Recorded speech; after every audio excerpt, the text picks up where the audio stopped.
রাখি বন্ধন আসছে। রাখি, সেটা তো রক্ষার প্রতীক, কিন্তু এর প্রকৃত অর্থ কি? তোমরা সবাই মিলে আমাকেই রক্ষা করো। বর্তমান সময়ে কোন মেয়ের তার ভাইয়ের দ্বারা রক্ষার দরকার আছে? সব দিক থেকেই তো সমতা এসেছে, মেয়েরা সব ক্ষেত্রেই এগিয়ে যাচ্ছে, তাই রক্ষা করার ব্যাপারেও সমতা এসে গেছে।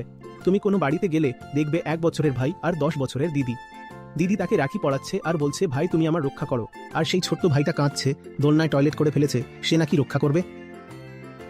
আজ যখন বোন ভাইকে রাখি পরায়, তখন মন্ত্র হওয়া উচিত, ভাই আমাকে তোমার দ্বারা রক্ষার দরকার নেই, আমার জন্য চিন্তা করো না, আমি সক্ষম, আমি শক্তিশালী, আমি আগেকার মতো অবলা নারী নই, আমি নিজের খেয়াল নিজেই রাখতে পারি। বরং ভাই, যদি তুমি চাও তবে আমি তোমারও খেয়াল রাখতে পারি। আমি এখন তোমাকে এই জন্যই রাখিটা পরাচ্ছি, যাতে এই সুতোটা তোমাকে মনে করায়, সেই সঙ্গে আমাকেও মনে করিয়ে দেয় যে আমাদের দুজনকে মিলে ধর্মের রক্ষা করতে হবে।